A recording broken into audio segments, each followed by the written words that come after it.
আসসালামু আলাইকুম এভরিওয়ান। আজকে আপনাদের ইমোর মাথা নষ্ট করা কিছু আপডেট দেখাবো, যে আপডেটগুলো দেখে আপনি নিজে অনেকটা অবাক হয়ে যাবেন। প্রথম সেটিংসে দেখুন, ইমোর কন্ট্যাক্ট লিস্টে ক্লিক করবো। এখানে দেখতে পাচ্ছেন লক্ষ লক্ষ কন্ট্যাক্ট নাম্বার রয়েছে। এই কন্ট্যাক্ট নাম্বারগুলো আমাকে যে কোনো সময় কল করে বিরক্ত করতে পারে। সো এই নাম্বারগুলো আমাকে কোনোভাবে কল করতে পারবে না, শুধুমাত্র একটা সেটিংস অ্যাপ্লাই করার মাধ্যমে। চলুন সেটিংসটা দেখে আসি। প্রথমে ইমো থেকে প্রোফাইল আইকনে ক্লিক করবো। এরপর এখানে দেখতে পাচ্ছেন সিকিউরিটি এন্ড প্রাইভেসি রয়েছে, সিকিউরিটি এন্ড প্রাইভেসিতে ক্লিক করবো। এখান থেকে স্ক্রল ডাউন করে নিচে আসবো। এখানে দেখুন অল রয়েছে, জাস্ট কলে ক্লিক করবো। আপনাদের ক্ষেত্রে এখানে এভরিওয়ান দেওয়া থাকবে। এখান থেকে আপনি কাস্টম সিলেক্ট করে যেই নাম্বারগুলো এখানে অ্যাড করে দিবেন, ঠিক সেই নাম্বারগুলো আপনাকে কল করতে পারবে। আদারওয়াইজ আপনার রিমোট কন্ট্যাক্ট লিস্টে এখানে যে নাম্বারগুলো রয়েছে, এই নাম্বারগুলো আপনাকে কোনোভাবে আর কল করতে পারবে না। এখানে এসে ঠিক কাস্টমে আপনি যে নাম্বারগুলো সিলেক্ট করে দিবেন, ঠিক সেই নাম্বারগুলো আপনাকে ইমোতে কল করতে পারবে কিংবা মেসেজ করতে পারবে। এখন যে সেটিংসটা দেখাবো, এই সেটিংসটা মেয়েদের জন্য খুবই গুরুত্বপূর্ণ। আপনি মেয়ে হয়ে আপনার ইমোতে নিজের ছবি ব্যবহার করতে চান, কিন্তু আপনার কন্ট্যাক্ট লিস্টে অনেক মানুষ রয়েছে যারা আপনার ইমোট প্রোফাইল ছবিটি দেখে যেতে পারে। যে কন্ট্যাক্ট নাম্বারগুলো অ্যাড করবেন, সেই কন্ট্যাক্ট নাম্বারগুলো আপনার ইমোট প্রোফাইল পিকচারটি দেখতে পারবে। আদারওয়াইজ অন্য কেউ আপনার ইমোট প্রোফাইল পিকচার দেখতে পারবে না, ইমোট কোনো ডিটেলস দেখতে পারবে না।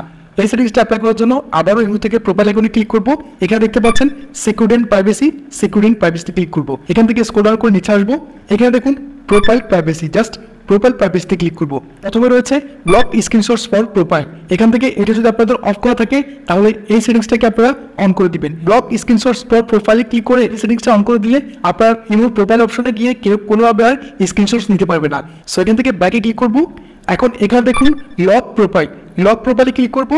ফেসবুকে যেরকম কেউ আইডিকে লক করে রাখলে তার প্রোফাইলের কোনো ডিটেলস আমরা দেখতে পারি না, ঠিক সেম ভাবে এখানে লক প্রোফাইলে ক্লিক করে এই অপশনটি যদি আপনি অন করে রাখেন, তাহলে আপনার প্রোফাইলের কোনো ইনফরমেশন কেউ দেখতে পারবে না।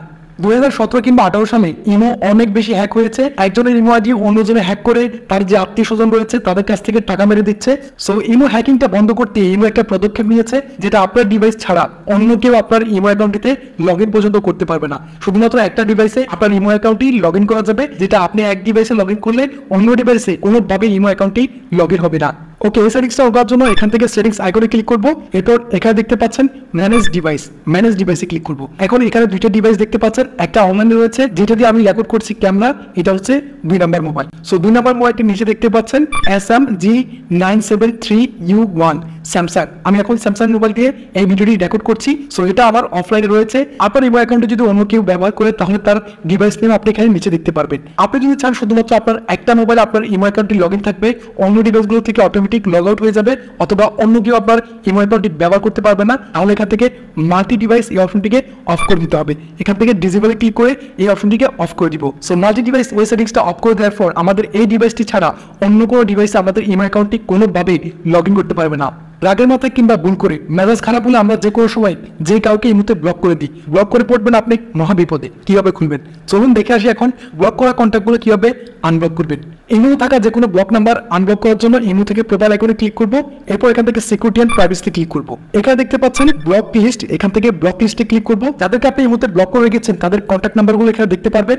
এখান থেকে আপনি যাকে আনব্লক করতে চান, ঠিক এখান থেকে আনব্লকে ক্লিক করে আনব্লক করতে হবে। এরপর প্রোফাইলে ক্লিক করে এখান থেকে চ্যাটিংয়ে ক্লিক করলে তার সাথে আবার পরে আমরা কন্ট্যাক্ট করতে পারবো। আশা করছি আজকের ভিডিওটা আপনাদের অনেক ভালো লেগেছে। ইমোর এই সেটিংসগুলো যদি আপনার কাছে সত্যি ভালো লেগে থাকে, তাহলে অবশ্যই একটা লাইক করে দিন। দেখাবো আগামীতে অন্য কোনো ভিডিওতে। সে পর্যন্ত সবাই ভালো থাকুন। আল্লাহ হাফিজ।